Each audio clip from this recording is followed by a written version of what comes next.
Karale sir भाषा लय भारी वाटते मला त्यांची. आक्रमक बोलतात, लढतात आणि भ्रष्टाचार झाला तर तुमच्या बरोबर ते प्रामाणिकपणे तिथे राहतात.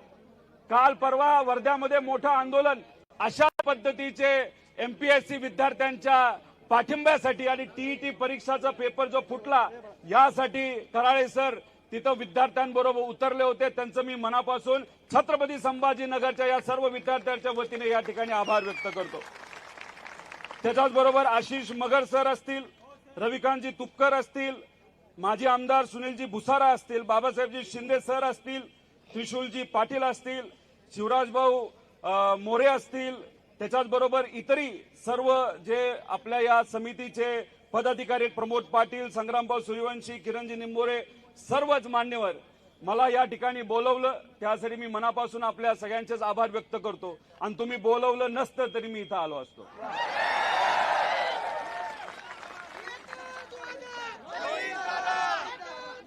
या छत्रपती संभाजीनगर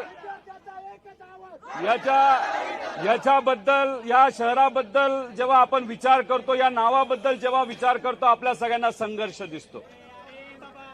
छत्रपती संभाजी राजेंनी परप्रांतीयांचं आपल्या स्वराज्यावर जे काय आक्रमण होत होतं त्याच्या विरोधात लढा उभारला, संघर्ष केला. आपल्या जवळच्या लोकांनी गद्दारी केली, आपल्या सिस्टमच्या विरोधात सुद्धा त्यांना संघर्ष करावा लागला. तसंच तुमची परिस्थिती आहे. हे जे पेपर फोडणारे लोक आहेत ते सत्तेतले लोक आहेत, त्यांना आपण परप्रांतीय बोलायला काय हरकत नाही. आणि आपल्याला दुसरी कुठली अडचण आहे? आपली आर्थिक अडचण, आर्थिक ताण. आपले आई वडील कष्ट करतात, शेतामध्ये राबतात, शेती करतात, मजुरी करतात, कसा तरी पैसा गोळा करतात आणि त्यातून कशी तरी तुम्ही फी देता.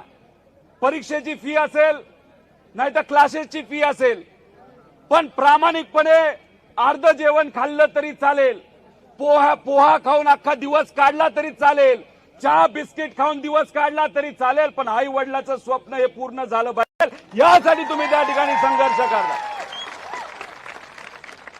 आता कशासाठी आपण रस्त्यावर आलोय? बघा, हा निर्णय एमपीएससीचा निर्णय बघितलाय का? बर मला सांगा, लहानपणीपासून आपण एलकेजी मध्ये असताना आपले आई वडील नाही तर शिक्षक आपल्याला शिकवतात, अंगणवाडीपासून काय शिकवतात? बालवाडी घ्या नाही तर जन्मल्या घ्या, काय प्रॉब्लेम. बर आपला आकडा आता एक एक मागणी वाढत गेली तर इथं संपायचंच नाही आपल्याला, तिथं पोलीस जातील कोम्यात. मला सांगा, आपले जे कुठले आकडे आहेत तो आकडा कुठल्या नंबर पासून सुरू होतो? 1 नंबर. आणि एमपीएससीचा निर्णय जर बघितला 2 नंबर पासून सुरू झाले. म्हणजे निर्णय देत असताना सुद्धा त्याच्यामध्ये 2 नंबरी केली असं मला वाटतं. याचा जर तुम्ही पूर्ण अभ्यास केला, शेवटच्या पानावर कोणाची सही आहे? फक्त अध्यक्षाची सही आहे, बरोबर का नाही? अरे बाकी सदस्य कुठे गेले? बाकी सदस्यांची तुम्ही कधी सही घेणार? त्याच्यात अजून जर खोलात तुम्ही गेला, जर सगळं वाचलं, त्याच्यात सांगितलं आहे मध्य प्रदेशमध्ये, उत्तर प्रदेशमध्ये, बिहारमध्ये, तमिळनाडूमध्ये, केरळमध्ये अशाच पद्धतीने ऑनलाईन परीक्षा घेतल्या असं सांगितलंय. हे साप चुकीचे, हे साप खोटं आहे. मी तुम्हाला सर्वांना सांगतो, या सर्व राज्यांमध्ये येणाऱ्या महिन्यांमध्ये ज्या परीक्षा घेतल्या जाणार आहेत त्या सगळ्या ऑफलाईन पद्धतीच्या आहेत. त्यामुळे मग आमच्या विद्यार्थ्यांना आणि सर्व लोकांना तुम्ही का फसवतायत असा आमचा प्रश्न आहे. त्याच्याच बरोबर तुम्हा सर्वांना सांगतो, तुम्ही तुमच्या हक्कासाठी लढताय, आम्ही तुमच्या बरोबर आहोत, पण सुप्रीम कोर्ट सुद्धा तुमच्या बरोबर.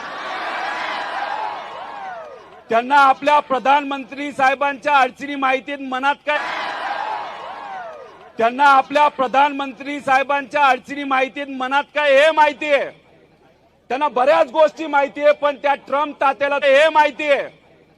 त्यांना बऱ्याच गोष्टी माहिती आहे, पण त्या ट्रम्प तात्याला तुम्ही जर विचारलं हे नॉर्मलायझेशन काय तर ट्रम्प तात्या सुद्धा डोक्यात. त्यांना विचारलं हो हे नॉर्मलायझेशन काय, ते म्हणले नाही नाही महत्वाचे महत्वाचे. म्हणले याला फॉर्म्युला वगैरे काय हाय का, नाही नाही महत्वाचे महत्वाचे. अरे मला काय कळेलच काय. आता 2 दिवसापूर्वी पुण्यामध्ये तुमच्यासारख्या काही विद्यार्थ्यांची चर्चा करत होतो. तुम्हाला माहिती काय महिन्यांपूर्वी तलाठी भरती झाली का नाही झाली, लय भारी झाली ना. पेपर फुटला का, काय भाव निघाला होता, 40 लाख 50 लाख. बर त्याच्यामध्ये मार्क किती पर्यंत होते फायनल, 248 विद्यार्थ्यांना किती मार्क मिळाले, म्हणजे 288 आमदार आणि निवडून किती आले तर 300. असं होतं का. आता याच्यात एक विद्यार्थी माझ्याशी बोलत होता, काय बोलला, अहो मी 12 तास 16 तास रोज अभ्यास करत होतो आणि माझा मित्र लय कंटाळला अभ्यासाला गेला निघून, आणि त्याला एक कळलं अभ्यासापेक्षा 25 लाख दिले तर आपला मार्ग मोकळा होतोय, आणि पैसे दिले, आणि हा मात्र बिचारा नापास झाला. अभ्यास न करणारा 25 लाख रुपये देऊन पास झाला, अशी परिस्थिती आहे.